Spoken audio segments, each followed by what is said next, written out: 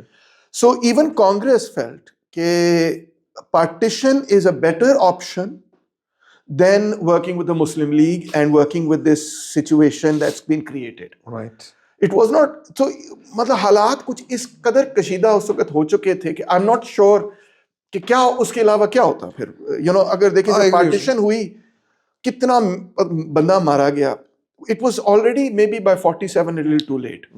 مگر یہ میں ضرور کہوں گا کہ اگر میں 1920s 30s 40s میں پولیٹیکل ایکٹیوسٹ ہوتا تو میں پوری کوشش کرتا کہ جو ہندو مسلم یونٹی کا کوشچن ہے اس کو سالو کرو. یہ سب سے بڑا سوال ہے, اور یہ نوبت نہ آئے کہ اس طرح سے ہم اس طرح کے حالات پیدا ہوں, ہم علیحدہ ہوں, ایک دوسرے کا قتل عام کریں. مطلب by 47 it was too late. مگر اس سے پہلے مواقع تھے کہ اس کو ٹھیک کیا جا سکتا تھا مگر نہیں کیا. اور اس میں غفلت دو طرفہ ہے, دونوں طرف سے. ہاں دونوں طرف سے. سر انڈیا کہتا ہے کہ جناب was obstinate, egotistical. He was egotistical, I wouldn't say, but obstinate he was.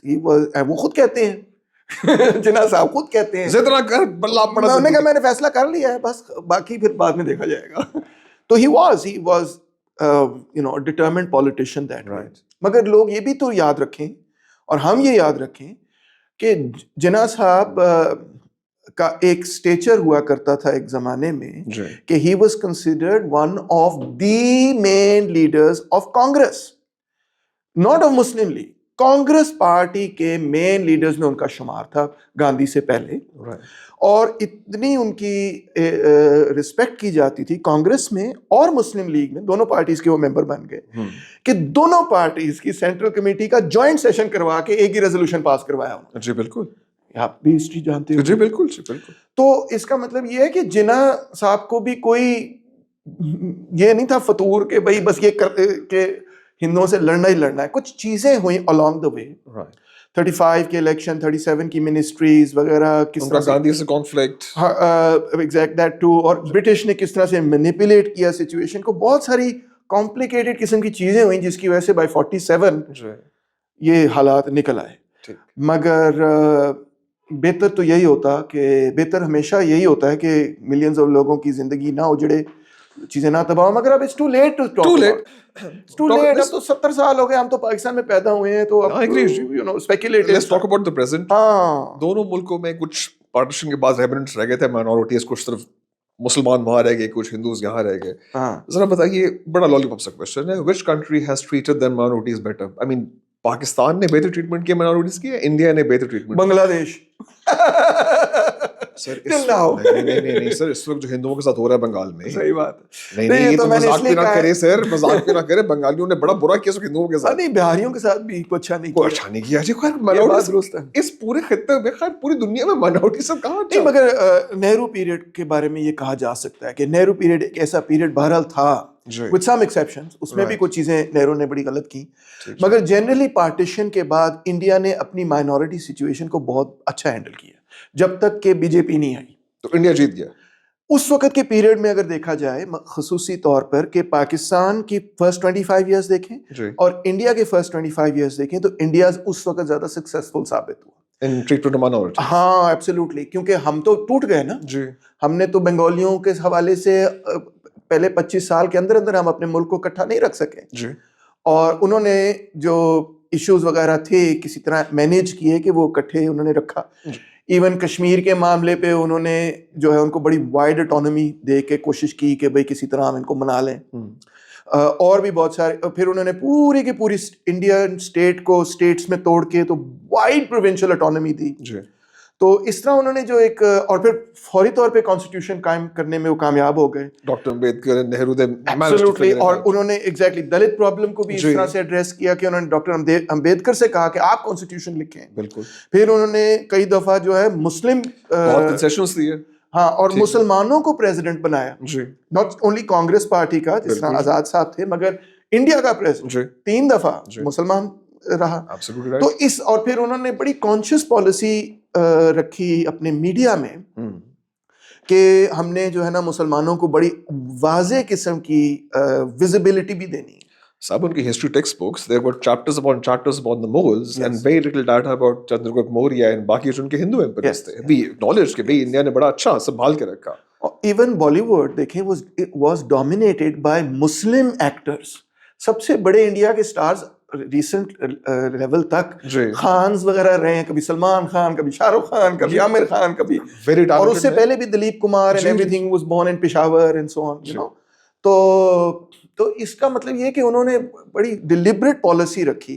Dilip Kumar کی پرانی فلمیں آپ دیکھیں, وہ انہوں نے ہر فلم کے اندر یہ میسج ہوتا تھا کہ عمر اکبر انتھونی وہ بھی ہے, اور میرے ذہن میں دھول کا پھول جیسی فلمیں ہیں, تو ہندو بنے گا نہ مسلمان بنے گا, انسان کی اولاد ہے انسان بنے گا. تو انہوں نے ایک ڈیلیبریٹ پالیسی, میڈیا پالیسی بنائی کہ ہم نے جو ہے نا وہ کبھی ایسے نہیں امپریشن دینا کہ انڈیا جو ہے وہ ہندوؤں کا ہے. یہ پارٹیشن کے بعد ان کو خیال آیا, پہلے آ جاتا تو شاید کچھ بچت ہو جاتی, مگر بہرحال پارٹیشن کے بعد نہرو نے بہت پالیسیز ایسی بنائی کہ یہ کبھی بھی فیل نہیں ہونا چاہیے کہ مسلمان جو ہے نا وہ سیکنڈ کلاس سٹیزنز ہیں. ٹھیک ہے. So he was successful.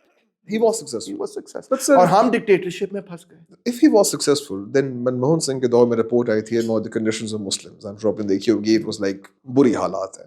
ابھی ریسنٹلی عزیز پریم جی صاحب کی فاؤنڈیشن نے ایک رپورٹ پبلش کی about the condition of Muslim entrepreneurs, جیسے کہ Muslims in India still face discrimination.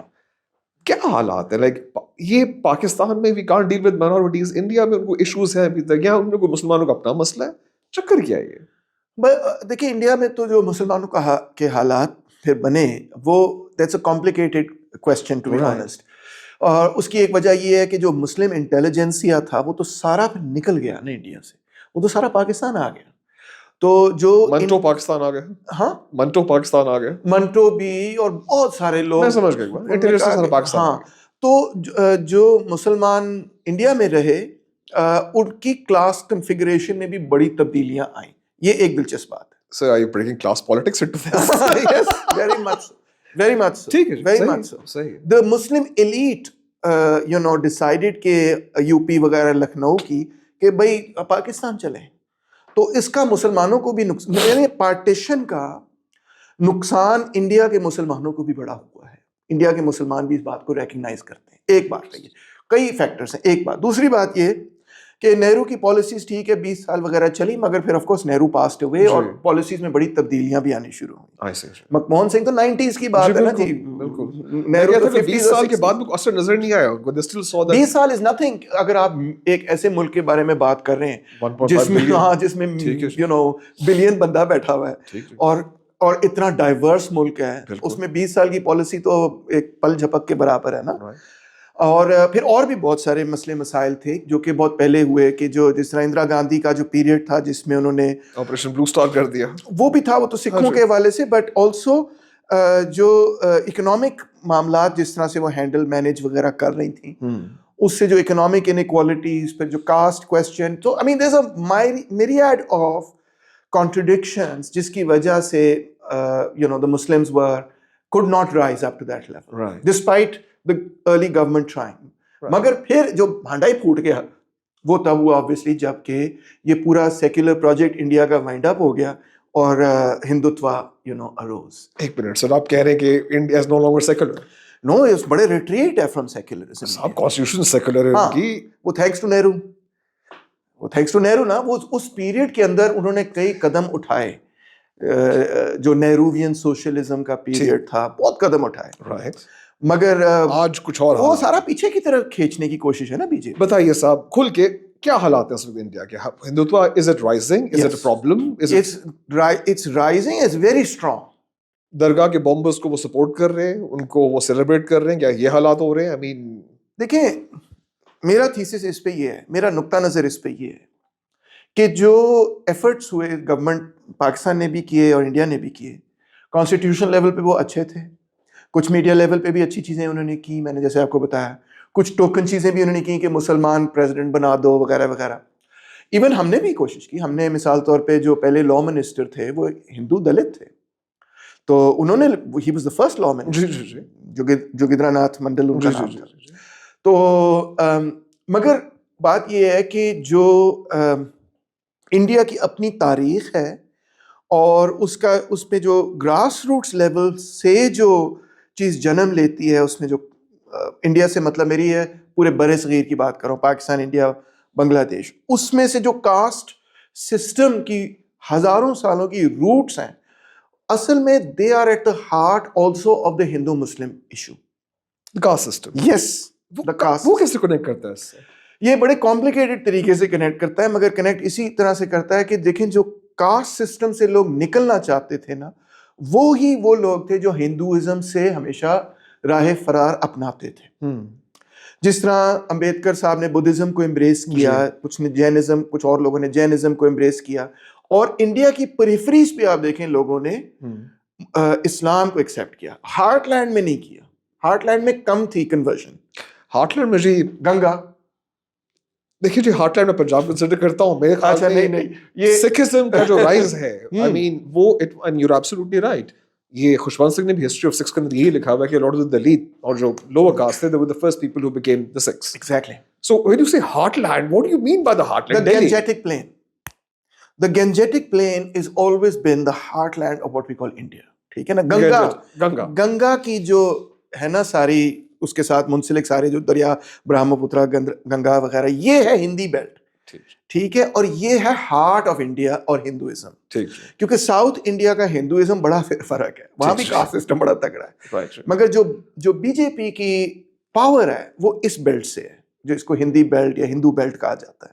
Very interesting. ہاں, یہ تو ویل اسٹیبلشڈ پولیٹیکل سائنٹسٹ میں ہے نا. یہ جو گینجیٹک پلین ہے نا, یہ ہے actual heart of India. B J P تو کلیم کرتی ہے کہ انہیں مسلم سپورٹ کرتے ہیں, اور ہاں انہوں نے الائنسز بہت سارے بنائے ہیں جی, اس میں کوئی شک نہیں کہ وغیرہ وغیرہ. تو anyway, getting back to the issue, تو یہ جو ہارٹ آف انڈیا میں جو کاسٹ سسٹم ہے وہ ہزاروں سال پرانا ہے, thousands of years, وہ ویدک پیریڈ سے چلتا آ رہا ہے.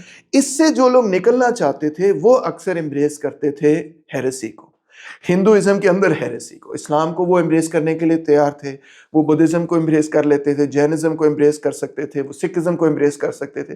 مینلی ہندوازم سے جو لوگ نکلتے تھے وہ اسی وجہ سے نکلتے تھے کہ کاسٹ سسٹم سے بریک کریں, was one of the main reasons, not the only one. یہ بات تو سر مغالطہ پاکستان میں بتائی جاتی تھی کہ وہ, یہ درست ہے, ہر بات تو مغالطہ ہے, ہر بات تو غلط بتایا جی. لوگ وہ کاسٹ سسٹم کے ظلم سے تنگ تھے, چوک در چوک اسلام قبول کیا. کاسٹ سسٹم بڑا بھیانک نظام, کسی کو ڈینائی نہیں کرنا. کیا ابھی تک ایگزسٹ کرتا ہے؟ سوری, ابھی تک ایگزسٹ کرتا ہے. آف کورس, اگر پنڈوں میں جائیں گے تو ہم اس کو ذات برادری کا نظام کہیں گے. آج تھانے میں اگر آپ کو پکڑ کے لے کے جائیں گے, سب سے پہلا کوشچن آپ سے پوچھیں گے کہ تھوڑی ذات کی ہے, تھوڑی برادری کی. مجھے بھی نہیں پتا تھا پہلی دفعہ جب میں ریسٹ ہوا, پریشان والا کوشچن. ہاں, جب پہلی دفعہ میں ریسٹ ہوا, اس نے مجھ سے پوچھا آپ کی قوم کیا ہے, میں جی پاکستانی. کہا میں یہ نہیں پوچھ رہا, میں پوچھ رہا ہوں آپ کی برادری کیا, آپ کی ذات کیا ہے. آپ کب ریسٹ ہوا تھا پہلی دفعہ؟ مجھے تو نہیں پتا, ٹین ایج ایئرس کی بات ہے, چھوڑو.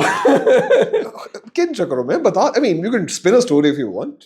مجھے اب یاد نہیں آ رہا کیا معاملہ تھا, مگر آئی تھنک وہ یہ انجمن مزارین کا ہوگا یا اس طرح کا کس. Okay, coming back to the point. Gangetic Plain, heartland of Hinduism, caste system, راسخ, very strong ابھی تک.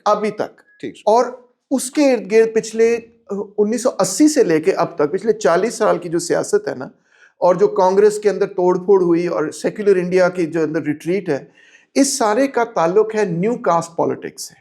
نیو کاسٹ پالیٹکس, یس, انڈیا کی کو اگر سمجھنا ہے اس کی نئی سیاست کو, تو نیو کاسٹ پالیٹکس سمجھنی ہے. وہ کیا ہے؟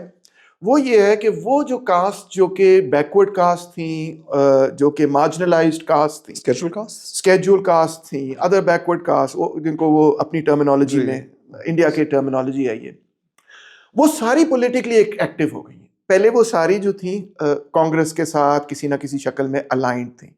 اب وہ ساری جو ہیں ایز وہ ایکٹیو ہو گئی ہیں کہ بھائی ہم, اور کاسٹ کانشیس اور دلت کانشیسنس ایک ان میں پیدا ہوئی ہے, جس کی وجہ سے انڈیا کی پوری پالیٹکس جو ہے نا وہ تبدیلی کا شکار ہے. انٹرسٹنگ. ہاں, اور اب بی جے پی نے بڑی سکسیسفلی کیا ہے کہ اس میں اس اسپیس کو بڑی کامیابی سے نیگوشیٹ کیا ہے. وہ اس طرح سے کہ انہوں نے جو لوور کاسٹ لیٹس سے ہندو ہے اس کو اپنے ساتھ جوڑا ہے کہ تم بھی ہندو ہو. اور بی جے پی اب برہمن کاسٹ کی نمائندگی نہیں کرتی, وہ تو برہمن ٹائپ جو ہیں وہ تو کانگریسی ہیں. بڑی سکسیسفلی انہوں نے, مودی صاحب نے یہ امیج انکلکیٹ کی ہے. میں تو چائے والا ہوں, یو سی, میں اپر کاسٹ کا ریپرزینٹیٹیو نہیں ہوں. یہ بڑی اگرچہ بی جے پی اس پورے کاسٹ سسٹم کو ایک سرٹن سینس میں اون بھی کرتی ہے. اب اس میں انہوں نے جو ہندو کاسٹس ہیں ان کو اپنے ساتھ جوڑنا ہے, تو آؤٹ کاسٹ جو ہیں وہ کون ہے, وہ مسلمان ہو گئے, وہ تو اینٹی نیشنل بھی شاید ہو جائیں, وہ کیا نام ہے پاکستانی بھی ہو جائیں مطلب. اور پھر انہوں نے کئی اس قسم کے الائنسز بنائے ہیں with the new cost politics of India, جس کی وجہ سے وہ اپنے الیکشن میں خاص طور پہ ہندو ہارٹ لینڈ میں بہت سکسیسفل ہیں. بٹ سر مودی یہ بھی میں نے بہت ہی ایسے طریقے سے پیش کیا جس میں کئی مسٹیکس ہیں. اور میرے پولیٹیکل سائنٹسٹ دوست جو انڈیا میں بیٹھے ہیں وہ کہیں گے تیمور گڈ ٹرائی, مگر بات نہیں بنی. مگر مین تھیسس میرا یہی ہے کہ انہوں نے جو ہے کاسٹ, نیو کاسٹ پالیٹکس کو بڑے سکسیسفلی ری تھنک کرتے ہوئے اپنے آپ کو ری انوینٹ کیا. یہ اس کی وجہ سے وہ بہت کامیاب ہے. سر یہ ابھی آپ نے یہ کاسٹزم کی بات کی اور مودی جو کا ذکر کیا, سوری آپ کتھکرام میں, اور اسی کی وجہ سے جو مسلمانوں کی جو سچویشن ہے وہ بھی اسی نیو کاسٹ پالیٹکس اور اس سارے جھنجھڑ میں پھنسی پڑی ہے. یہ بھی میں اس میں شامل کرنا چاہتا تھا. کس طرح مسلمان بھی کاسٹ گیم کھیلتے ہیں؟ یس. وہ کیسے؟ ہم اس کو اون تو نہیں کرتے, مگر ہم اس کو قوم کہہ کے اور برادری کہہ کے ہم بھی وہی کرتے ہیں. پاکستان کے اندر بڑی عام بات ہے کہ اگر پنڈوں کے اندر بالفرض موومنٹس میں ہم نے خود دیکھا, مگر پنڈوں کے اندر شادیاں جو ہیں وہ ساری اسی طرح ہوتی ہیں. برادری دیکھ کے شادی ہوتی ہے, ذات دیکھ کے, قوم ہم اس کو کہتے ہیں, قوم کا لفظ اس کے لیے یوز کرتے ہیں, قوم دیکھ کے ہم شادی کرتے ہیں. مگر اس کا جو سب سے بڑا نقصان ہے وہ ہماری پیزنٹ موومنٹس میں ہے. یس, کاسٹ ڈفرینسز تھے پنڈوں کے اندر, میں نے خود دیکھا. اس کی بنیاد پہ موومنٹ کے اندر اختلافات بڑے اسٹرانگ تھے کہ کیونکہ اس کے اندر جو مسیحی برادری ہے وہ بھی شامل تھی. جو ٹریڈیشنل لینڈ لیس کاسٹ ہے نا پنجاب کی, اس میں بہت بڑی تعداد ہے وہ کرسچن ہے. وہ کیوں کرسچن ہے؟ کیونکہ وہ بھی کانورٹس ہیں. ادھر 19 سینچری میں, لیٹ 20th سینچری کے کانورٹس ہیں سارے, ارلی 20th سینچری کے کانورٹس ہیں. اور وہ بھی کاسٹ اوپریشن سے بچنے کے لیے کنورٹ کیے ٹو کرسچینٹی. مین وجہ اگین یہ تھی کہ اسلام آ تو گیا, وعدہ بھی یہ کہ کاسٹ سسٹم ختم, سب برابر, ایگیلیٹیرین, ایک ہی صف میں کھڑے ہو گئے, محمود و ایاز ہم سب کہتے رہتے ہیں, مگر ایکچولی وہ نہیں ہوا despite 1000 years of Islamic history. اگر آپ کبھی اٹھا کے دیکھیں نا کہ کتنے ایسے علماء کرام ہیں انڈو اسلامک سویلائزیشن کی تاریخ میں جنہوں نے کاسٹ سسٹم کے خلاف کو بڑا لکھا ہوگا, تو آپ ہاتھوں پہ گنیں گے. اور وہ بیسکلی وہی ہوں گے جن کا آپ نام لے رہے تھے, جو بلے شاہ جیسے لوگ, ریبلز, بالکل کبیر جیسے لوگ, سید احمد خان کو یا تو کافر کہہ دیا گیا یا کچھ اور کہہ دیا گیا. ہاں, مگر میری بات تو ہے جس طرح جو پرانی میتھولوجیز ہیں, ہیر رانجھا, سسی پنہو, مرزا صاحبہ وغیرہ, وہ بیسکلی ساری اینٹی کاسٹ ہیں. Anti caste? یس. یہ کیا تھی ان کا مین میسج یہ ہے کہ یہ کاسٹ سسٹم ختم ہونا چاہیے. صاحب رانجھا کوئی غریب آدمی نہیں تھا, تخت ہزارے کا بادشاہ, مگر برادری اس کی فرق تھی. اچھا برادری فرق. یس. اوکے, سیال ہیر. کیا جھگڑا کیا تھا؟ جھگڑا تو یہی تھا کہ بھئی وہ برادری اور ہے, یہ برادری اور ہے. اور پیغام کیا تھا؟ پیغام یہ تھا کہ ذات برادری جو ہے اس کا پیار میں عمل دخل نہیں ہونا چاہیے. پیار تو کسی سے بھی بندے کو ہو سکتا ہے, اور ہونا چاہیے. اور وہ شروع ہیر وارث رانجھا وارث شاہ کی اس طرح سے شروع ہوتی ہے کہ بھئی God is the first lover and the first beloved is the prophet, peace be upon him. تو عشق جو ہے, پیار جو ہے, یہ تو ایک ڈیوائن چیز ہے. تو جب آپ ذات برادری کا نظام بیچ میں ٹھوس دیں گے تو وہ تو آپ ڈیوینٹی کے خلاف, آپ تو ایک قسم کی خدائیت کے خلاف, اگر آپ عشق کے خلاف ہیں تو آپ ایک طرح خدا کے خلاف ہیں. یہ پیغام ہے اس کا اصل میں. تو یہ تو کاسٹ سسٹم کے خلاف پوری بغاوت ہے. سر کاسٹ سسٹم انڈیا میں بھی ایگزسٹ کرتا ہے. Despite having a caste system, despite having all these problems, Modi جی نے ایک اکنامک میریکل دکھا دیا. جی, یہ اکنامک میریکل مشرف صاحب کیوں نہیں دکھا سکے؟ پاکستان میں کیوں یہ اکنامک میریکل؟ یہ بڑا اچھا سوال ہے, اور اس پہ بڑے لوگ کنفیوز ہیں اصل میں. یہ اکنامک میریکل مودی صاحب نے جو دکھایا نا, اس کے پیچھے نہرو صاحب کا کمال ہے. سر اب سارا کریڈٹ اس کی وجہ یہ ہے کہ نہرو نے ایک پالیسی بنائی جس کے تحت گورنمنٹ نے آئی ٹیز قائم کی, جو انفارمیشن ٹیکنالوجی کی یونیورسٹیز ان کی ہیں, اور ایک بہت بڑے لیول پہ, اور انہوں نے یونیورسٹیز اور اسکولز کالجز وغیرہ ایک بہت بڑے لیول پہ ایجوکیشن پالیسی بنائی. انہوں نے کہا جی ہم نے کیچ اپ کرنا ہے ویسٹ کے ساتھ, تو ہم نے پڑھنا ہے. یہ اس کی سوشلسٹ پالیسی سوچ کے ساتھ جڑا ہوا تھا, اور اس کے نتیجے میں ایک بہت بڑی کھیپ تیار ہوئی ینگ لوگوں کی جو کہ گورنمنٹ انسٹیٹیوشن سے پڑھے ہوئے تھے. A class world class government institutions ہیں, وہ گورنمنٹ انسٹیٹیوشن سے پڑھے ہوئے تھے.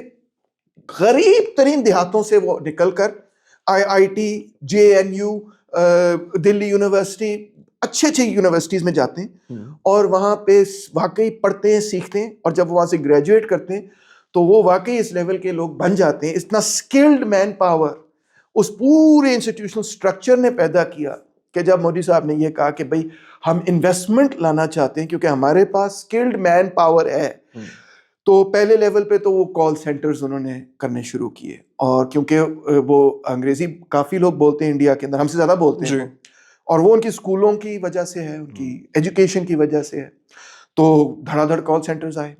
پھر اس کے بعد ڈیٹا پروسیسنگ وغیرہ شروع ہو گئی, ہاں, پھر اس کے بعد پروگرامنگ, یہ وہ دھڑا دھڑ انویسٹمنٹ انڈیا کے اندر آئی. پاکستان میں کیوں نہیں آئی بھائی؟ اس تعداد میں آپ کے پاس اتنی اسکلڈ لیبر ہی نہیں ہے. اگر آپ کے پاس 5-10 لاکھ اس طرح کے اتنے اسکلڈ لیبررز ہوتے جو کہ وہ سارے کام کر سکتے ہیں تو دھڑا دھڑ یہاں پہ بھی کیپٹل آتا. مگر انڈیا کے پاس جس لیول پہ وہ اسکلڈ لیبر ہے, اس لیول پہ فرینکلی, ویسے تو سیاستدانوں کو بڑا شوق ہے, ہمارے جو نوجوان بڑے پوٹینشیل والے ہیں, وہ پوٹینشیل والے جب کہتے ہیں نا, اس کا مطلب ہے کہ ہم نے, اس کا مطلب یہ ہے کہ وہ کچھ نہیں بھی کر سکتے, سارا کچھ بعد میں ہوگا. جب پوٹینشیل کا مطلب یہ ہے نا کہ ابھی نہیں ہے, بعد میں ہو جائے گا. تو we don't have that skilled labor power because we don't have that education system. وہ نہرو نے بنایا, ہم نے نہیں بنایا. ہم نے تو پرائیویٹ ایجوکیشن دی. آپ میں اچھے اسکولوں کالجوں میں پڑھ گئے, اور جو گورنمنٹ کی ایجوکیشن کا لیول تھا it's very bad, it's really bad. کبھی آپ, میں انسٹیٹیوشن کا نام نہیں لوں گا, مگر جو پبلک انسٹیٹیوشنز ہیں وہ مجھے بلاتے ہیں کہ جو ہم فیکلٹی ہائر کر رہے ہیں اس کے بورڈ پہ آپ بھی بیٹھے, چیک کریں فیکلٹی کون سی ہائر کرنی چاہیے. اور وہ پاکستان کی اپنی یونیورسٹیز کے پی ایچ ڈیز ہوتے ہیں, اور مجھے دکھ ہوتا ہے کہ ان کے پاس ایک پی ایچ ڈی کی ڈگری ہے, مگر جو ان کی جو کیپیسٹی ہے ابھی, اور ریڈنگ ہے اور انڈرسٹینڈنگ ہے, وہ ابھی اس لیول کی نہیں ہے جو کہ ایک world class P H D کی ہوتی ہے, یا ایون جو انڈیا کے پی ایچ ڈیز کی ہوتی ہے. مثال طور پہ انڈیا میں, سوری میں بہت باتیں کر رہا ہوں, گڈ جی, I really appreciate that. ہاں جی پلیز. انڈیا میں مثال طور پہ جے این یو اگر بندہ جائے, جواہر لال نہرو یونیورسٹی یا دلی یونیورسٹی جائے, میں گیا ہوں یار, those are incredible institutes, they are fantastic, world fantastic institutes.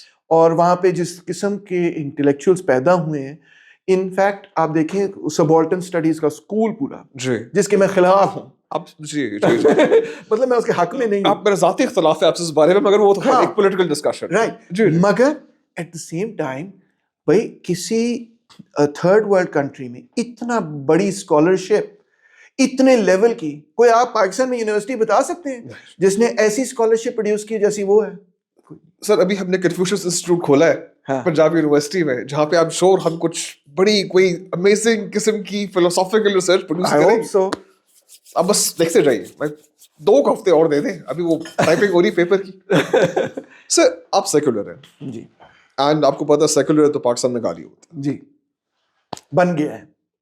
اچھا کبھی نہیں تھا, پہلے کسی کو پتہ ہی نہیں تھا. ضیاء نے بنا دیا, ضیاء نے سیکولر گالی بنا دی. اس سے پہلے خیال میں جناح صاحب بھی سیکولر ہی تھے. نہیں, اس سے پہلے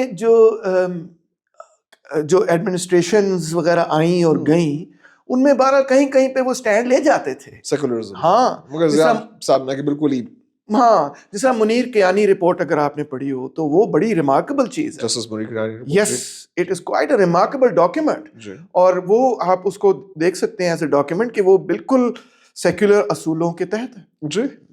سو آج کل کوئی جج آپ سوچ سکتے ہیں منیر کیانی رپورٹ لکھتے ہیں؟ Absolutely not. ہو ہی نہیں سکتا. منیک یاری رپورٹ نے جوتے مارے تھے جو ملاؤں کو اس رپورٹ کے اندر, وہ میرے خیال میں آج کوئی جج سوچ بھی نہیں سکتا. کوئی سوچ ہی نہیں سکتا. انفیکٹ جو میں نے رومر سنی وہ تو آج کل جج ڈیسیژنز بھی سننے پہ دیتے ہیں کہ جی ملا صاحب کیا کہہ رہے ہیں. بالکل ایسے ہی ہے. پتہ نہیں جس میں کتنی سچائی ہے, مگر رومرز اس بارے میں اباؤٹ. سو وہ 50s کی بات ہے اور اب ہم 21st سینچری میں ہیں, تو وہ زیادہ سیکولر ہے you know in that sense. آپ کے پاس کوئی ہوپ ہے کہ پاکستان کبھی سیکولر ہو جائے, یا یہ سارا خطہ کوئی جس طرح کینیڈا یا امریکہ سیکولر ہے اس قسم کی سیکولرزم یہاں پہ آ جائے, ویسٹرن سیکولرزم؟ عثمان, ابھی تو ہم ایک کاؤنٹر ریولوشنری پیریڈ سے گزر رہے ہیں, یعنی کہ ایک ریئیکشنری پیریڈ سے ایک رائٹ ونگ پیریڈ سے گزر رہے ہیں. تو ابھی فوری طور پہ تو نہیں تبدیلی آئے گی, مگر ان تاریخی چیزوں کا ایک پروسیس ہوتا ہے.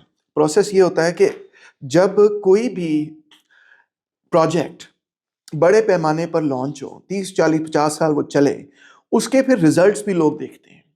اگر اس کا رزلٹ یہی ہے کہ طالبان پیدا ہوئیں گے, ٹی ٹی پی پیدا ہوگی, ٹی ایل پی پیدا ہوگی, تو کسی نہ کسی پوائنٹ پہ تو پبلک نے کہنا ہے کہ یار اس کا تو کوئی فائدہ نہیں ہو رہا, یہ اس سے تو ہم اپنے آپ کو تباہ کر رہے ہیں. اگر اس کا رزلٹ یہی آخر میں جا کے کہ عورتیں یونیورسٹی نہیں جا سکتی, اسکول نہیں جا سکتی, کاروبار نہیں کر سکتی, تو کسی نہ کسی پوائنٹ پہ تو پبلک یہ کہے گی کہ یار یہ کچھ جو ہم سوچ رہے تھے اس میں سے نکلے گا وہ تو نہیں نکل رہا, تو کچھ اور سوچا جائے.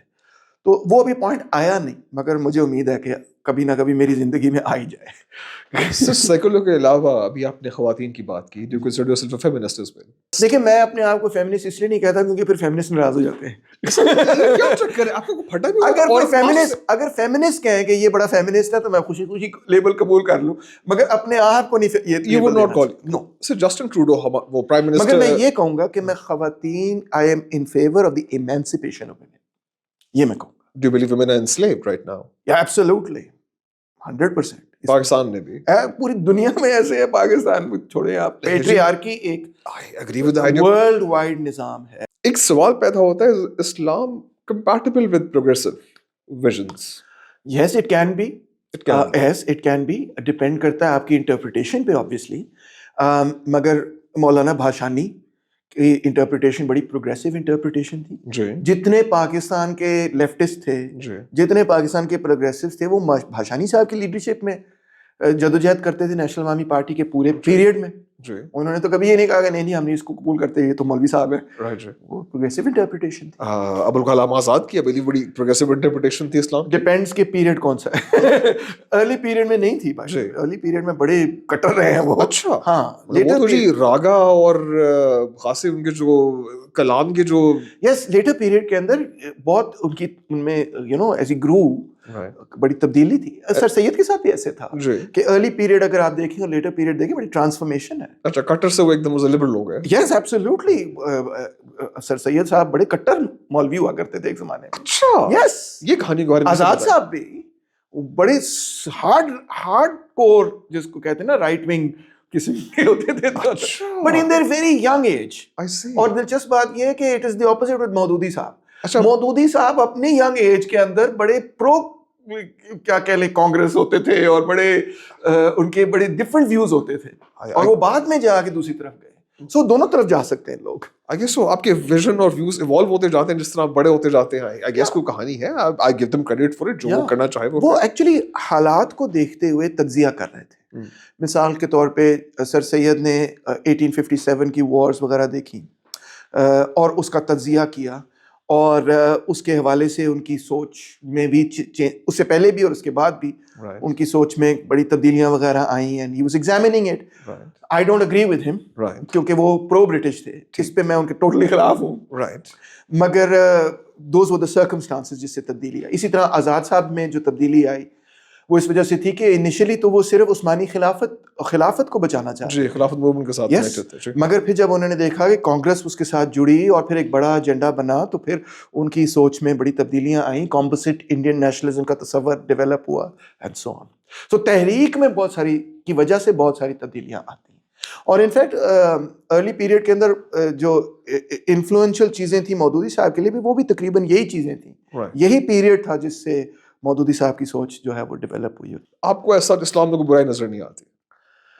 نعوذ باللہ, بالکل بھی مجھے برائی نظر نہیں آ سکتی. میں مسلمان ہوں اور اپنے آپ کو مسلمان تصور کرتا ہوں. مگر مگر مجھے برائی اگر نظر آتی ہے تو اس کی انٹرپریٹیشن میں، اس کی غلط تشریح میں، اور جو جس قسم کا تشریح مولویوں نے یہاں پہ کی ہے اور جو کلرجی کا انفلوئنس ہے اس میں مجھے بہت ساری چیزیں جو ہے ایسی نظر آتی ہیں جو بہت ہی زیادہ میں سمجھتا ہوں اوریجنل ایگیلیٹیرین اسپرٹ آف اسلام کے خلاف ہے۔ میں اسلام کو اس کے اپنے کانٹیکسٹ میں جب دیکھتا ہوں تو میں اس کو ایک پروگریسو، ایک ریولوشنری، ایک ایمینسپیٹری پروجیکٹ کے طور پہ دیکھتا ہوں۔ میں اس کو ایک انقلاب سمجھتا ہوں جو کہ غریبوں، مظلوموں، محکوموں کے حق میں تھا، اور میں کرسچینٹی کو بھی اسی نقطہ نظر سے دیکھتا ہوں اور جوڈازم کو بھی دیکھتا ہوں۔ مگر یہ تاریخ ہے 1400 سال کی پہلے کی، وہ تاریخ ہے 2000 سال پہلے کی، وہ تاریخ ہے 3000 سال پہلے کی۔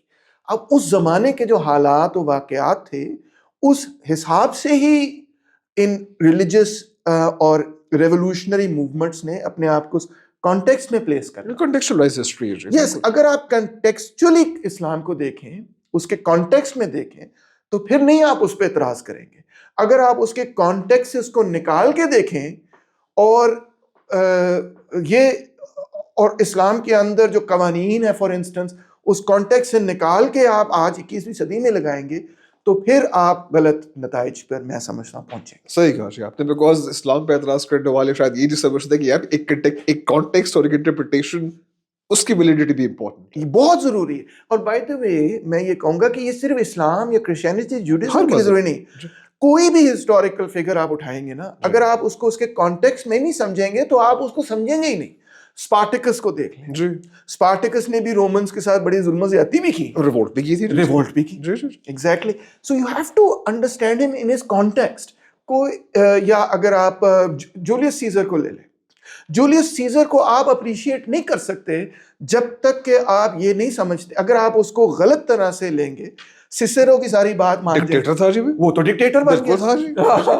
مگر جب آپ دیکھیں گے کہ اس کا سینٹ سے کیا جھگڑا تھا اور پاپولر پارٹی کا اور سینیٹوریل کلاس کا جھگڑا کیا تھا، تو سڈنلی آپ کہیں گے کہ یار یہ تو کچھ ٹھیک بھی باتیں کر رہا ہے۔ سر آپ پلینٹ اینڈلک سائڈ لے لیں، آپ کی مرضی، مگر نہیں، ایک بڑی اچھی کتاب ہے جس کا نام ہے پیپلز ہسٹری آف روم، اس کو پڑھیں۔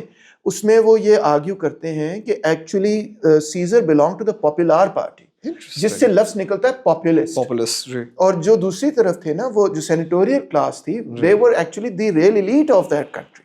اچھا یہ وہی، اچھا وہ عمران خان والا سین ہو گیا ہے؟ نہیں، it's different from Imran Khan.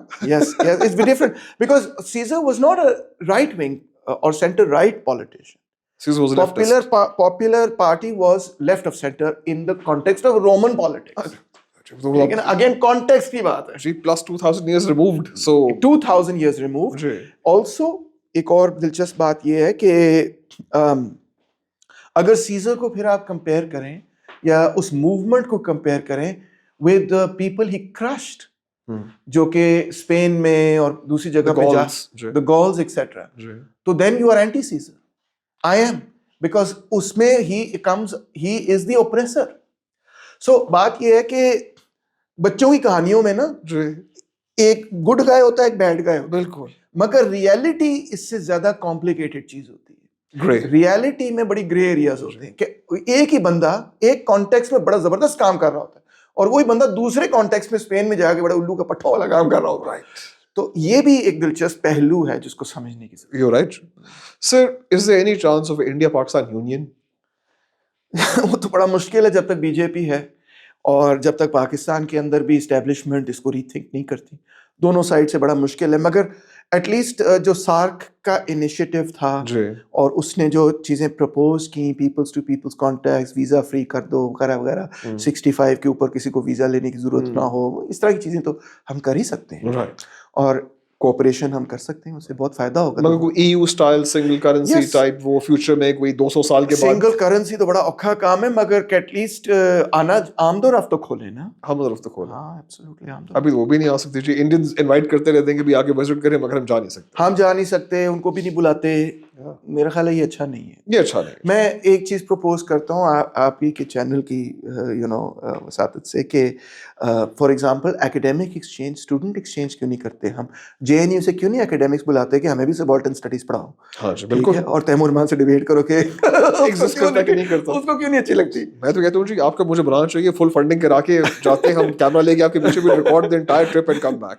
ہاں ایکسچینج اسٹوڈنٹس ہونے چاہیے, وہ یہاں آئیں, ہم وہاں جائیں, پڑھیں, وہ ہمارے آ کے پڑھیں, سب ہونا چاہیے. So is the Kashmir issue dead? ختم ہو It's گیا. not dead but it should be. Should be. Like مک گیا ہے. نہیں مکا نا سیڈلی, مگر اچھا اس سینس میں آپ کہہ رہے ہیں مک گیا کہ ہم نہیں اس جو چاہ رہے تھے ہاں جی کہ کشمیر بنے گا پاکستان, وہ تو نہیں ہونے لگا. نہیں وہ تو نہیں, وہ نہیں ہو سکتا اس سینس میں, وہ ڈیڈ ہے. مگر یہ ایک ایشو قائم ہے اپنی جگہ انڈیپینڈنٹ آف دیٹ کہ کشمیری بھی خوش تو نہیں ہے, انڈین گورنمنٹ سے خوش نہیں ہے, یہ بھی ایک فیکٹ ہے. جو Indian government, Muslim majority province in India. Indian left has long been campaigning کہ آپ جو کر رہے ہیں وہ ٹھیک نہیں کر رہے. مثال طور پہ بھی جو انہوں نے آرٹیکلز 2-3 ریووک کیے, جی جی, جو اٹانومی 370 اینڈ ایک اور بھی ہے, میرا نمبر بھول گیا اس کا بھی, Citizenship Act تھا, سٹیزنشپ ایکٹ وغیرہ, اس طرح کی چیزیں جو انہوں نے ریورس کی, جو نہرو نے بنائی تھی, جی تو وہ اس سے خوش تو نہیں ہے کشمیری. یہ بات تو ہے. اور ہیومن رائٹس ابیوسز وہاں پہ ہوئی ہیں, یہ بات بھی ہے. سر آپ لمز پڑھاتے ہیں جی, لمز کے اندر جب بھی کوئی بڑے بزرگوار آتے ہیں ہمارے, جو بات چیت ہوتی ہے وہاں پہ کوئی باہر نہیں آتی. کیوں؟ بلکہ وہ سختی سے منع کرتے ہیں کہ کوئی اسٹوڈنٹ نے اپنے فون سے بھی نہیں ریکارڈ کرنا. اس کی وجہ یہ ہے کہ جب وہ آتے ہیں ان کی خواہش یہ ہوتی ہے کہ ہم کینڈیڈلی لمز کے اسٹوڈنٹ سے بات کریں. ہاں, اور اگر وہ چیز ریکارڈ ہو رہی ہے تو پھر ہم اتنی کینڈیڈلی نہیں بات کر سکیں گے. ٹھیک ہے جی. تو مثال طور پہ جب chief of army staff Bajwa صاحب آئے تھے تو ان کی خاص یہ ریکویسٹ تھی کہ نہیں ریکارڈنگ نہیں کرنی, بیکاز اگر ریکارڈنگ کریں گے تو جو میں باتیں کروں گا وہ پھر باہر جائیں گی. جب وہ باہر جائیں گی تو سیاسی لوگ جو ہیں ان میں کوئی اس کو شیئر کرے گا, اس کو شیئر کرے گا, پھر میں اتنی کھل کے بات نہیں کر سکوں گا. ٹھیک, تو انہوں نے کہا کہ میں کھل کے بات کرنا چاہتا ہوں, اس لیے ریکارڈنگ نہ کریں. میں سمجھ گیا. اور پریویسی کے لیے انہوں نے کہا جی کہ اس بارے میں بات کو باہر بھی نہیں ہوگی. ہاں, نان ڈسکلوزر ایگریمنٹ سائن کر دیا آپ نے؟ میں تو گیا ہی نہیں تھا اس میٹنگ میں, سچی بات ہے, اس سیمینار میں میں تو نہیں گیا تھا. مگر well I think اس کو چیٹم ہاؤس رولز کہتے ہیں نا, right of course you don't talk about this. Yes, you can cite that, you can talk about that issue without necessarily naming that person, of course, and the event in which you right. یہ ہوتا ہے اس کا اصول. What happened at the Chatham House? Yes. سر ایک اور سوال پوچھ رہا تھا. کچھ لوگ مجھے کہتے ہیں جی کہ بلاول از the last hope for Pakistan. آپ کا کیا پوزیشن؟ نہیں, میں نہیں اس سے اتفاق کروں گا. Who is the last hope for Pakistan? نئی قیادت پیدا کرنی پڑے گی. ایک تو موروثی جو سیاستدان ہیں ان سے تو مجھے کوئی خاص توقع نہیں, مسلم لیگ یا پیپلز پارٹی سے, اور عمران خان سے بھی, اگرچہ وہ موروثی سیاستدان نہیں ہے مگر اس کے ساتھ بہت سارے ایسے ہی لوگ ہیں جو کہ اسی الیکٹیبل کلاس سے تعلق رکھتے ہیں. مجھے تو نہیں ان سے کوئی خاص امید. کوئی خاص امید آپ کو خان صاحب سے؟ نہیں کوئی خاص امید نہیں, بالکل بھی نہیں. کوئی بھی نہیں, not even 1%. سوری اگر آپ کو ڈس اپوائنٹمنٹ ہوئی. نہ مجھے موجودہ حکومت PDM سے ہے, کیونکہ میں تو فار لیفٹ کا بندہ ہوں نا, تو میں تو ڈیفینیٹلی یہ سمجھتا ہوں کہ عوام سے نئی قیادت ابھرنی چاہیے, اور لوگوں سے ایک نئی قیادت ابھرنی چاہیے جو کہ ایک نیا ایجنڈا طے کرے, نیا عمرانی معاہدہ بلکہ طے کرے. سر عمرانی یا عمرانی؟ Social contract. سر اسی عمرانی گڈ ون, میں نے پکڑا نہیں. اچھا تھا یہ, اچھا اب مجھے سمجھ آئی ہے. Productive light moment. ابھی اب گھر جا کے بہت سی باتیں سمجھ آئی. اچھا جوک. سر ایک پوچھا تھا آپ سے میں نے کہ یہ ابھی آپ نے بلاول کی بات کی, آپ نے کہا نو بڈی از ہوپ فار پاکستان. کوئی پاکستان کے ینگ لوگوں کے لیے میسج آف ہوپ یا کوئی اچھا میسج آپ کو دے سکے؟ Yes, I am actually full of hope. اگر آپ یہ مجھے کہیں کہ ان سے آپ کو توقع ہے تو میں کہوں گا نہیں, مگر اگر آپ مجھے یہ کہیں کہ پاکستان کی عوام سے توقع ہے تو میں کہوں گا یس ہے, یس 100%. دیکھیں سر, بات یہ ہے کہ پاکستان کی پبلک نے متعدد بار اپنے جمہوری حقوق کے لیے وہ قربانیاں دی ہیں اور وہ جدوجہد کی ہے جو کہ مثالی ہے, اور ایک نہیں ایسے ہیروز پیدا کیے ہیں اپنی تاریخ میں جو کہ جن کی تاریخ کو دبا دیا گیا. اگر واقعی ان لوگوں کی تاریخ پڑھی جائے تو وہ کمال ہے. ایسے ایسے جرنلسٹ جنہوں نے کوڑے کھائے ہیں, ایسے لوگ جو جیلوں میں زندانوں میں گئے ہیں, ایسے ایسے لوگ جو اپنے کازز کے لیے شہید ہوئے ہیں. کیا پوئٹری پیدا کی. فیض احمد فیض کا کہاں آپ کو ایسا کوئی بندہ ملے گا 20th سینچری کے اندر. حبیب جالب جیسے لوگ آپ کو کہاں ملیں گے. بڑے عظیم لوگ پاکستان. اور ورکنگ کلاس موومنٹ میں سے مرزا ابراہیم جیسے انکریڈیبل ٹریڈ یونین لیڈرز اور ورکنگ کلاس لیڈرز, حیدر بخش جتوئی کا میں نے نام لیا, انکریڈیبل لیڈرز ہم نے پیدا کیے, انکریڈیبل لوگ ہم نے پیدا کیے. مگر کیونکہ ہماری سوسائٹی میں ملٹری نہ صرف ڈکٹیٹرشپ تھی, ایک انٹلیکچوئل ڈکٹیٹرشپ بھی ہے, تو پبلک نہیں جانتی. مگر نہ جانتے ہوئے بھی وہ پھر بھی نئے ایسے لوگ پیدا کرتے ہیں. یہ ہوپ فل سر. او یس سر ایک سوال آ گیا جی, بڑا امپورٹنٹ کہ جی ہمارے اوپر بلینز اپون بلینز پتہ نہیں کتنے خرپینچ ڈالر کا قرضہ ہے, ہم واپس کرنے جوگے تو ہے نہیں. کیا ہوگا جی عام بندے کے ساتھ, کیا بننا ہے جب کوئی پیراسیٹامول 2000 روپے کی گولی ہو گئی اور پیٹرول 7000 روپے لیٹر ہو گیا, کیا کریں گے؟ اچھا دلچسپ بات اس میں یہ ہے کہ قرضے کی دو مختلف شکلیں ہیں. ایک ہے قرضہ جو ہم نے باہر کے لوگوں کو دینا ہے, وہ ہم نے ڈالرز میں ادا کرنا ہے. ٹھیک جی. اور ایک ہے قرضہ جو ہم نے اپنے بینکوں کو ادا کرنا ہے, وہ روپیوں میں ادا کرنا ہے. اچھا دلچسپ بات, لوگ یہ نہیں جانتے کہ جو قرضہ ہم نے حکومت پاکستان نے پاکستان کے بینکوں کو ادا کرنا ہے, وہ ڈبل ہے اس قرضے کے مقابلے میں جو اپنے باہر کے بینکوں کو ادا کرنا ہے. جی یس. تو دو طرفہ مسئلہ ہے. ایک بات ڈبل مسئلہ ہے, دونوں طرف مسئلہ ہے. ٹھیک ہے. ڈومیسٹک ڈیٹ بھی ہے, انٹرنیشنل ڈیٹ بھی ہے. ٹھیک ہے. دوسری بات یہ ہے کہ قرضہ بہرحال اتنا بڑا بھی نہیں ہے کہ ہم جو ہے وہ یہ سمجھیں کہ اس کے نتیجے میں اسٹیٹ کلیپس ہو جائے گا. بہت ساری اور کنٹریز ہیں جن کے قرضے جو ہیں وہ 100% GDP سے بھی زیادہ ہیں, ہمارا اتنا نہیں ہے. دوسری بات. تیسری بات یہ ہے کہ جو قرضہ دیتے ہیں سر وہ بھی نہیں چاہتے کہ آپ قرضہ ادا کریں. اچھا وہ نہیں چاہتے قرضہ؟ نو, وہ چاہتے ہیں کہ آپ مسلسل قرضے میں رہیں.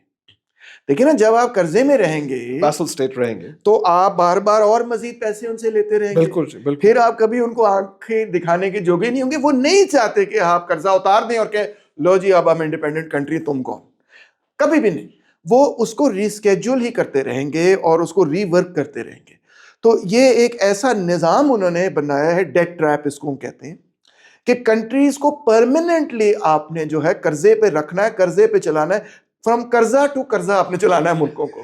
اور وہ قرضہ جب آپ سے ادا نہیں ہوتا, آپ کہاں جاتے ہیں؟ آپ IMF کے پاس جاتے ہیں, آپ نیا قرضہ لیتے ہیں. اس نئے قرضے کی شرائط ہوتی ہیں. آج صبح کی بھی رپورٹ تھی کہ IMF نے کہا ہے کہ جی اگر ٹرانس چاہیے تو یہ فلانا پاور کمپنیز پہ یہ لیوی, یہ فلانی لیوی, وہ کرو, یہ کرو, ٹیکس لگاؤ, فلانا کرو.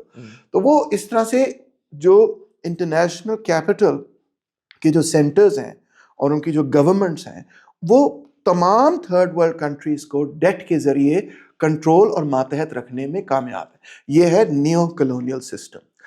جناح صاحب نے اور گاندھی اور نہرو صاحب نے ہمارے ملکوں کو سیاسی طور پہ آزاد کیا, بڑی زبردست جدوجہد کی, مگر انہوں نے بھی اپنا ایک نیا نظام نکالا کہ اچھا بچو تم ہمارے قابو میں نہیں آتے, نیشنلسٹ طریقے چلاتے ہو, یہ لو ایک نیا نظام, ہم اب آپ کو قرضے کے ذریعے اپنے ماتحت رکھیں گے. سر تو برٹن ووڈ سسٹم آپ کے خیال میں اس لیے بنا تھا؟ نہیں, انیشلی برٹن ووڈس تو بنا تھا ایز یو نو, جو ورلڈ وار 2 کے بعد ڈیوسٹیشن جی, تو اس میں انہوں نے یورپ اور کیپٹلسٹ سسٹم کو ری بلڈ کرنا تھا. But yes after the IBRD جی بالکل, IMF کی ایکسپیرینس اور برتھ جو سارا سسٹم, اس کے بعد پھر انہوں نے اس کو اب وہیں سے کنیکٹ کر رہے ہیں. بالکل. So world war 2 exclamation point تھا. یس, اس کے بعد یس. اور دیکھیں نا, ورلڈ وار 2 کی ڈیوسٹیشن کی وجہ سے ہی جو نیشنلسٹ موومنٹس تھیں اور نیشنل لبریشن موومنٹس تھیں وہ کامیاب ہوئیں. جی کافی ساری افریقہ, Asia, all of them really actually from 47 you could say all the way till the fall of apartheid بھی آپ دیکھنا چاہیں, جو one of the last تھی. اور میں تو کہوں گا فلسطین بھی اسی کے تسلسل میں آتا ہے. ورلڈ وار 2 کا ریمننٹ ہے, آپ کہہ سکتے ہیں نیو وہ اس پرانے سیٹلر کلونیلزم. آپ نے ایک ہارفائنگ بات کی ہے کہ the first world war کی کنٹینیوشن سیکنڈ ورلڈ وار تھی, اور second world continuation third world war یہ جو اب چل رہی ہے. in a certain sense, yes, in a certain sense. So sorry, lost my train of thought.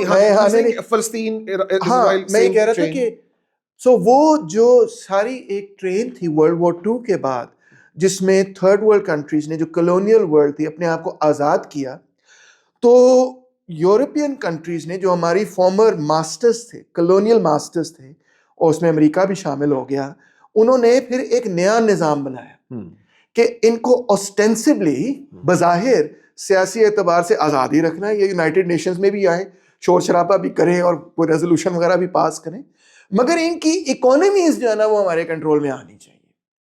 اس کے لیے سب سے پہلے انہوں نے بنایا ایک پورا سسٹم جو ورلڈ بینک کے ذریعے ہی ہوا اور IMF کے ذریعے بھی, جس میں انہوں نے پہلے تو بے تحاشا گرانٹس دیے جی, اور میسو لیول کی انہوں نے ہماری فائنینسنگ کی, جو ڈیٹ فائنینسنگ نہیں تھی وہ واقعی, جس طرح تربیلا ڈیم بنا اور اس طرح کی چیزیں بنی, وہ واقعی بہت ہی سافٹ لونز تھے اور وہ ہم نے ری پے بھی کر دیے, ٹھیک, اور دنیا بھر میں تھے.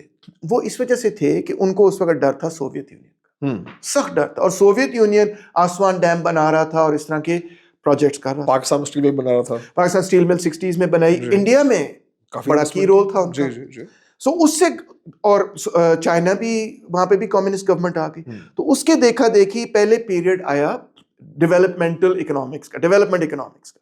یہ ہے بیسکلی 50s سے لے کے اباؤٹ لیٹ 70s. اس کے بعد آئے آئل شاکس, آئل شاک 73 77. اس کے بعد انہوں نے کہا کہ اب ڈیولپمنٹلزم ختم, اسٹرکچرل ایڈجسٹمنٹ پالیسی شروع. یہ سیکنڈ فیز ہے ان کا. اور اس کے بعد ڈیٹ ٹریپ شروع ہوا, میکسیکو پہلے گیا, پھر لیٹن امریکن مختلف اور کنٹریز اینڈ سو آن. تو اب جو ہے ہم اس پیریڈ میں ہیں کہ وہ جو ڈیولپمنٹل فیز تھا, ڈیولپمنٹ اکنامکس کا ہی ڈے تھا, وہ ختم ہو گیا, سافٹ لونز وغیرہ وہ سارا ختم ہو گیا, اور یہ سیکنڈ فیز میں گچی دبانے والا فیز شروع ہو گیا. اور اب اسی میں رہیں گے آپ جب تک کہ آپ کے اپنے ملکوں سے وہ نئی قیادت نہیں پیدا ہوتی. آپ کہہ رہے تھے جی بلاول کر سکتا ہے یا عمرانی معاہدہ کر سکتا ہے یا PDM یا موجودہ حکومت, کوئی ان میں سے سوچ بھی نہیں رہا. کرتا تو وہ ہے نا جو پہلے اس پہ سوچتا ہے, کوئی یہ سوچ بھی نہیں رہا کہ بھئی ہم نے کیسے اس کو مینیج کرنا ہے, اس کے پیچھے کیا ہسٹری ہے. They don't even know it honestly. میرے اوپینین میں اگر خان صاحب کی بات کریں تو میرا, اگر میں ان سے پوچھوں کہ یہ کیا ہے, یہ won't know it. آپ کا کوئی ہائی اوپینین نہیں خان صاحب کے بارے میں؟ نہیں, کوئی خاص نہیں. معذرت کے ساتھ میں چاہتا ہوں وہ جیل سے رہا ہوں, اور میں سمجھتا ہوں ان کے ساتھ بڑی زیادتی ہوئی ہے, اور میں ان کے ساتھ ہوں اس معاملے پہ, مگر جو ان کی پالیٹکس کا ہے وہ اس پہ میرا کوئی خاص, I am not particularly impressed. Anyway, بات ڈیٹریک ہو گئی کہ ہم تو اس بارے میں کانشیس ہی نہیں ہیں ابھی فی الحال کہ اس چیز میں صرف اس حوالے سے کانشیس ہیں کہ جب روٹی کی قیمت مہنگی ہوتی تو ہماری چیخیں نکلتی ہیں ہائے ہائے. مگر وہ کیوں ہوتا ہے؟ کون اکانومسٹ ہے جو مین اسٹریم پہ آ کے بات کرے؟ کوئی بات ہی نہیں کر رہا. کوئی نہیں. سارے آگے کہتے ہیں بھائی یہ پرائیویٹائز کر دو جی, وہ IMF کا یہ کرا دو جی, فلانا کر دو جی, سبسڈی ختم کر دو, سب ٹھیک ہو جائے گا. دوسرا نیریٹو ہی نہیں ہے, کہیں پہ نظر ہی نہیں آتا. سر آپ کا نیریٹو ہے you against privatization of PIA. I am very much so. وہ تو ہونی نہیں نا, شکر ہے. سر پاکستان کی اکنامک ایڈوائس دیکھیں, سب سے پہلے تو یہ کہ ہمارے پاس بڑے اچھے اچھے اکانومسٹ بھی ہیں. حفیظ پاشا ہیں, اکبر زیدی صاحب کا بڑا زبردست کام ہے. اس کے علاوہ کیا نام ہے, ابھی ذہن میں نہیں آ رہے, اکمل حسین صاحب ہیں. Really they've done some incredible work. تو میں اگر مجھ سے آپ پوچھیں کہ کیا کرنے کی ضرورت ہے, سب سے پہلے تو یہ کرنے کی ضرورت ہے کہ آپ نے کو جو امپورٹس ہیں اس پہ ایک کیسکیڈڈ سسٹم آف پروٹیکشن لگانی پڑے گی. امپورٹ سے پروٹیکشنز سوری امپورٹس پہ آپ کو کیسکیڈڈ بیریئرز لگانے پڑیں گے. اوکے ٹھیک ہے. ایکسپورٹس بوسٹ کرنی ہے, امپورٹس کو کٹ کرنا ہے تاکہ بیلنس آف ٹریڈ دوبارہ سے ٹھیک ہونا شروع. سب میں نے ٹیسلا منگانی اب نہیں منگا سکتا. نہیں, بالکل نہیں. کوئی ٹیسلا نہیں آئے گی, کوئی نہیں. کوئی لگژری کار, مرسیڈیز, نو مرسیڈیز. اچھا what اس کے اندر what about medication supplies? Yes, medication آنی چاہیے. So basically کہ لگژری گڈ سے بین لگا, لگژری گڈس پہ بین وہ تو لگائیں. پہلے لگا ہوا ہے جی. نہیں, وہ چیز لگتا مجھے ہے, ملتا نہیں لاہور میں. وہ لگتا ہے پھر اتار دیتے ہیں, لگتا ہے پھر اتار دیتے ہیں, اس پہ کوئی کنسسٹنسی نہیں. یس, وہ جب کرائسس آتا ہے اور تو ڈار صاحب آتے ہیں تو وہ ٹھک کر کے لگا دیتے ہیں, پھر جب کرائسس چلا جاتا ہے وہ نکال دیتے ہیں. اچھا, آف کورس ایوری بڈی نوز دس. ہاں, تو پرماننٹ نہیں ہے وہ. ہمیں چاہیے اتنے عرصے کے لیے جب تک ہم بیلنس نہیں اس چیز کو کر لیتے. پھر سیکنڈ لیول پہ آپ وہ چیزیں لگائیں, وہ چیزیں دیکھیں گے جن کے آپ کے پاس کلوز سبسٹیٹیوٹس ہیں, جو سبسٹیٹیوٹیبل ہیں. لگژری گڈز نہیں ہیں, چاہیے مگر سبسٹیٹیوٹس بھی ہیں. اس پہ تھوڑا سا لگائیں گے آپ. مثال طور پہ کیا آپ جانتے ہیں کہ ہم بلینز آف ڈالرز اس چیز پہ بھی خرچ کرتے ہیں کہ ہم کاٹن کی وہ جو تھریڈ ہے وہ امپورٹ کر کے ہماری ملوں میں اس سے پھر آگے پروسیس ہوتا ہے. It's quite shocking, I know, but we are a cotton growing country. مگر ہم اس کو ہمارے پاس وہ ورائٹی نہیں ہے جو کہ ہم خود کر سکیں, ہم پتہ نہیں کہیں سے اور سے منگا کے پھر اس کو پروسیس کرتے ہیں, کیا ضرورت ہے اس کی. سو اس کو بھی ٹھیک کرنا ہے, ٹھیک ہے نا, اس میں بھی کافی بچت ہوگی. اور پھر تیسری چیز وہ چیزیں ہیں جو کہ ایبسولوٹلی نیسسری, میڈیسنز اس میں شامل ہیں, ٹیکنالوجی اس میں شامل ہے, تمام مشین وغیرہ, مشینری وغیرہ اس قسم کی چیزیں اس میں شامل, کتابیں وغیرہ. تو اس طرح آپ 3 لیئرز بنائیں گے. اس سے جو ہے نا آپ امپورٹس کو سپریس کریں گے. جب آپ امپورٹس کو سپریس کریں, اور یہ کوئی مسئلہ نہیں ہے ڈسپائٹ دا فیکٹ کہ ہم WTO میں بیٹھے ہیں, ڈار صاحب یہ کرتے آئے ہیں, لیٹر آف کریڈٹ کو کنٹرول کر کے یہ سب ہو جاتا ہے. ایک منٹ جناب والا, آپ WTO میں ہیں, آپ کی طرح you can't put barriers to their you can't but you can. 15%. You can't but you can. You can't create a tariff barrier. Right. مگر آپ لیٹر آف کریڈٹ کنٹرول کر کے وہی چیز اچیو وہی کر رہے تھے, ہم کر رہے تھے, اور شکر کر رہے تھے, اسی سے تو بچت ہوئی ہے. اگر وہ نہ کرتے عثمان تو بیڑا غرق ہو جاتا. I'm telling you. اسی سے تو یہ تھوڑی سی اسٹیبلٹی آئی. You see that as the only way of stability. Let control create کرنا شروع کر دیں. Yes, بہت ضروری تھا, مگر it has to be done in a more systematic and carefully thought out way. I see. اس پہ پوری آپ بیٹھ کے اسٹڈی کریں کہ کون سی چیزیں ہیں جن کو ہم نے روکنا ہے, کتنے عرصے کے لیے روکنا ہے, کون سی چیزیں ہیں جو آپ نے کچھ حد تک الاؤ کرنی ہے, اور کون سی چیزیں جو جس پہ کوئی آپ نے روک تھام نہیں کرنی. اور یہ کوئی مسئلہ نہیں, بیوروکریٹس کے ساتھ بیٹھ کے, اکانومسٹ کے ساتھ بیٹھ کے ورک آؤٹ ہو سکتا ہے. اور آپ نے یہ ڈٹرمن کرنا ہے کہ اگر آپ کی ایکسپورٹ ہے $70 بلین, تو آپ کی امپورٹ $82 بلین نہیں ہو سکتی. صاحب ایسے نہیں چل سکتا ملک. اگر آپ کی ایکسپورٹ ہے 70 بلین, اور وہ ایکسپورٹ کہہ رہا ہوں, ایکسپورٹ پلس ریمیٹنسز ہے 70 بلین, تو آپ کی امپورٹ بھی 70 billion. Basically we can't pay ourselves more than we earn. Exactly. You can't keep buying more than you earn. Right. تو اس کو فکس کرنا ہے. پہلا قدم تو میرا یہ ہوگا. اس سے کیا ہوگا کہ آپ اس کانسٹنٹ ڈیٹ ٹریپ سے نکلنے کی, سانس لینے کی آپ کو اسپیس ملے گی. سر ابھی ہم ڈیٹ ٹریپ سے کبھی قیامت تک نہیں نکلیں گے. وہ نہیں چاہتے کہ نکلیں, مگر ہم نکل سکتے ہیں. ہم تو چاہتے ہیں نا, ہم نکل سکتے ہیں. ہاں ہم نکل سکتے ہیں. پہلی پھر بات آہستہ آہستہ 5-10 سال میں اپنا ڈیٹ پے آف کریں. ایبسولوٹلی. سب سے پہلے جو CAD ہے آپ کا, کرنٹ اکاؤنٹ ڈیفیسٹ ہے, اس سے آپ نے نکلنا ہے. That's the first step. ٹھیک ہے. جب آپ اس سے نکلیں گے آپ کے پاس بریدنگ اسپیس آئے گی, کیونکہ آپ پھر مسلسل بار بار ڈیٹس میں نہیں جائیں گے. You can meet your foreign obligations, اور جو آپ ڈیٹس لیں گے بھی وہ اتنی ہارش کنڈیشنز پہ نہیں ہوں گی. ٹھیک ہے نا. That's driving the debt. The current account deficit is driving the debt. Current account deficit is driving inflation. لوگ یہ جو ہے نا, یہ ساری انفلیشن, اس کو ہم کہتے ہیں امپورٹ انفلیشن. کیونکہ جب کرنٹ اکاؤنٹ ڈیفیسٹ چڑھتا ہے, ڈالر چڑھتا ہے, روپیہ گرتا ہے, ٹھک کر کے انفلیشن ہوتی ہے, پوری اکانومی کا تلسل. So that's the first step. ٹھیک ہے. پھر دوسرا قدم یہ ہوگا کہ جب آپ کے پاس بریدنگ روم ملے گا, تو میں تو ایک اسٹیٹ لیڈ ڈیولپمنٹ ماڈل کے حق میں ہوں, جس طرح ویتنام نے کیا, جس طرح چائنا نے کیا, جس طرح اور بہت سارے ملک, اور ہم نے بھی یہی کیا تھا ایوب خان کے دور میں. تو میں ایک اسٹیٹ لیڈ ڈیولپمنٹ ماڈل کے فیور میں ہوں کہ اسٹیٹ ایک کلیدی کردار ادا کرے گی ایجوکیشن کو ٹھیک کرنے میں, اس لیول پہ اسٹینڈرڈ پہ لانے میں, جس میں ہیلتھ کیئر کو ٹھیک کرنے میں, پاور سیکٹر کو ٹھیک کرنے میں. یہ سارا پاور سیکٹر جو ہے پرائیویٹائزیشن آف پاور کی وجہ سے ہوا ہے, تباہی ہوئی ہے اس کی وجہ سے.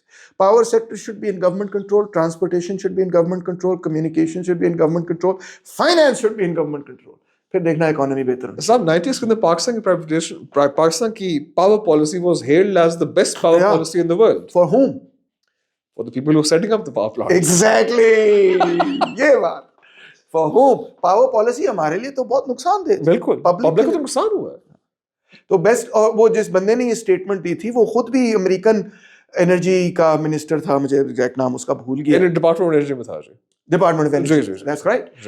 تو وہ تو obviously پھر بڑے خوش تھے, ان کی نمائندگی کر رہا تھا کہ ہم نے ڈالرز میں ان سے پاور لینی ہے اگلے 25 سال تک. انفیکٹ اب کچھ آ کے ان کے ختم ہونا شروع ہوئے کانٹریکٹس. یس, مگر ہم ڈالر میں اپنی جو بجلی آپ کے ساتھ چل رہی ہے, we paying for it in US dollars. It's absurd. It's completely bonkers. In a country جس کے پاس جب پانی آتا ہے, اتنا پانی آتا ہے کہ لوگوں کی زندگیاں برباد ہو جاتی ہیں. ہمارے پاس مودی بھی نہیں ہے, اور ہمارے پاس منموہن سنگھ صاحب بھی نہیں ہے. ہمارے پاس جو ہے چل رہی ہے. جی میں تو ان دونوں کا کوئی, ان دونوں کی اکنامک پالیسیز کا کوئی خاص فین تو نہیں ہوں, بیکاز وہ لبرل پالیسیز تھی. ہاں you not fan of that. I am not a fan of that. مگر یہ بات, اسی بات کو اگر ہم اس طرح سے کہیں کہ جو ایلیٹ کیپچر ہے ریاست کا اکنامک پالیسی کا, اس سے بڑا نقصان ہے پاکستان. تو یہ بات درست ہوگی. صحیح. سر فیوڈلزم انڈیا نے اینڈ کر دیا اپنا, بنگالیوں نے اینڈ کر دیا, ہم ابھی تک پھنسے ہیں اس میں. آپ نے اس بارے میں بہت بولا ہے, کیا آپ کہہ سکتے ہیں کوئی چانس ہے اس کو رکنے کا, ختم ہونے کا, یا لگا رہے گا ہمارے ساتھ یہ بھی؟ فی الحال تو کوئی بڑے پیمانے پر ہمیں پیزنٹ موومنٹ نہیں نظر آتی. جو پچھلے بڑے پیمانے پر پیزنٹ موومنٹ نظر آئی تھی انجمن مزارعین تھی, جس کا میں نے پہلے بھی ذکر کیا. تو اس کے علاوہ کسان اکٹھ وغیرہ اور سندھ کے اندر جو ہیں وہ موومنٹس نظر آتی ہیں, جس طرح وہاں کی جو ہاری تحریک وغیرہ رہی ہے, حیدر بخش جتوئی صاحب کی, ایون سندھیانی تحریک, یہ چیزیں نظر آتی ہیں, مگر فی الحال بہت ہی اتنی پاورفل نہیں ہے کہ وہ فیوڈلزم کو ریورس کر سکیں. اور دوسرا کہ یہاں کی جو کیپٹلسٹ کلاس ہے اس کو بھی کوئی اس میں دلچسپی نہیں, کوئی مین پولیٹیشینز ہیں ان کو بھی کوئی دلچسپی نہیں لینڈ ریفارمز میں اینڈ سو آن. سو ابھی تک تو نہیں لگ رہا کہ فوری طور پہ ٹوٹ جائے گا, مگر خواہش تو میری یہی ہے. یہ تو آپ نے اپنی خواہش بڑے عرصے سے جی بالکل بتایا ہوا ہے, you want the feudal class to go. بالکل ختم ہونا چاہیے, اس سے بہت فائدہ ہوگا پاکستان کو. کیا فائدہ ہوگا؟ فائدہ یہی ہوگا کہ جو فیوڈل کلاس کے ساتھ منسلک ایک ایلیٹ کیپچر ہے, نمبر 1 وہ ختم ہوگا. نمبر 2 میں سمجھتا ہوں کہ given certain circumstances agriculture productivity گرے گی نہیں بلکہ شاید بڑھے. انٹینسو کلٹیویشن کے نتیجے میں, اور جو کسان ہیں ان کو انسینٹیوز ملنے کے ذریعے اگر گورنمنٹ تھوڑا سا اس کو سپورٹ بھی کرتی ہے, کریڈٹس کے ساتھ, سیڈ کے ساتھ, ہارویسٹرز وٹ ایور جو بھی ہر چیز کے ساتھ, تو وہ بھی بہتر ہو سکتا ہے. معاملات اس حوالے سے بھی بہتر ہو سکتے ہیں. انٹلیکچولی بھی بڑی امپروومنٹ آ سکتی ہے. ایک کتاب ہے بیرنگٹن مور جونیئر کی, called social roots of dictatorship and democracy, بڑی فیمس کتاب ہے, جس میں وہ آرگیو یہ کرتا ہے کہ جو ملک تھے یورپ کے جنہوں نے فیوڈلزم کا قلہ کما کر دیا, فرانس ہو یا دوسرے, جنہوں نے لینڈ ریفارمز کی, ان ادر ورڈز وہ ڈیموکریٹک پاتھ آف ڈیولپمنٹ پہ گئے, اور جو نہیں کیا جیسے رشیا, اور جنہوں نے نہیں کیا وہ فیشسٹ پاتھ آف ڈیولپمنٹ پہ گئے, جس میں آسٹرو ہنگیرین ایمپائر اور جرمنی شامل تھا, جس کو یونکرز پاتھ کہا جاتا ہے. رشیا نے تو پھر 1917 میں اڑا دیا نا فیوڈل لارڈز. نہیں مگر رشیا میں تو 1940s تک سرفڈم چل رہی تھی. نہیں 40s تک تو غلط ہاں absolutely wrong. In fact Russia کے اندر 1860s کے اندر زار نے پہلے ریفارمز کیے. I thought Stalin was the one who actually put a final end to serfdom and وہی میں ساری تاریخ بتا رہا ہوں نا. 1860s was the first major reform بالکل ٹھیک ہے, which started the development. Tsarist reforms جو آئے تھے کہ drag Peter the Great, exactly کے بعد سے ایک ماڈرنائزیشن, ورنہ یہ تو مر جائیں گے سارے. ٹھیک ہے, ماڈرنائزیشن ہو تو گئی. وہ ایک ماڈرنائزیشن شروع ہو چکی تھی 19th سینچری میں, جیسے کیپٹلزم ڈیولپ ہوا, ایک پرولٹیریٹ ڈیولپ ہوئی. 1917 میں جب لینن کی گورنمنٹ آئی تو انہوں نے واسٹ لیول پہ فیوڈلزم کا قلہ کما کر دیا. ہاں, one of the first decrees of Lenin جب اس نے اقتدار حاصل کیا وہ یہ تھا کہ اب زمین فیوڈل لارڈز کی نہیں ہے, یہ کسانوں کو ہم نے دے دی ہے. پہلی ڈکری میں یہ شامل تھا. سوری انٹرپشن عثمان, معاف, مگر ان کا نعرہ تھا اس وقت بولشوکس کا, پیس لینڈ بریڈ. یہ ان کا مین نعرہ تھا جس سے روٹی کپڑا مکان نکلا ہے. What I had read was that it was Stalin who actually put an end to serfdom and fiefdom because of remnants of Serbian Empire کے اندر کچھ رہتے تھے اور وہ serf کی زندگی گزار رہے تھے. نہیں, that's not correct. serfdom اور feudalism 1917 میں مکمل ختم ہو گیا تھا. اس نے کلاک کلاس کو اٹیک کیا تھا. Kulak is a different class from feudal class. But they were still landowners, weren't they? They were rich peasant farmers, what we call rich. They are not feudal lords. Minor lords. They were not even lords. They were actually lords کہنا ان کو غلط ہے because یہ کوئی اتنے کوئی ڈاڈے لوگ نہیں تھے. اچھا ٹھیک. یہ small level کے capitalist farmers تھے. I see. Yes. Okay. Difference ہے بہت بڑا. اور اسٹالن ان کو بھی ختم کر دیا. ہاں, ان کے خلاف ایک پورا کلیکٹیوائزیشن کیمپین ہوا which got very bloody. جی. It got very bloody because اس کی وجہ بھی تھی. اس کی وجہ یہ تھی کہ جو فیوڈل لارڈ ہے نا وہ بہت آٹے میں نمک کے برابر ہوتے, بہت چھوٹے تھے, مگر کولاک کلاس ایک بڑی کلاس ہے, چھوٹی کلاس نہیں تھی. تو ان کے خلاف جب کلاس اسٹرگل غریبوں نے کی تو اس میں زیادہ ریزسٹنس تھی, کافی ٹھیک ٹھاک وہ لڑائی سخت. You're absolutely right because I read کہ the eventual end of feudalism happened somewhere after Stalin کہ بھائی اس نے سب ختم کر دیا تھا. ہاں, کولاکس کو ختم کر دیا as a class, not کہ اس کو مار دیا تھا, مگر یہ کہ ان کی زمینیں ٹیک اوور کر دی. Right. So thank you again. Really appreciate it.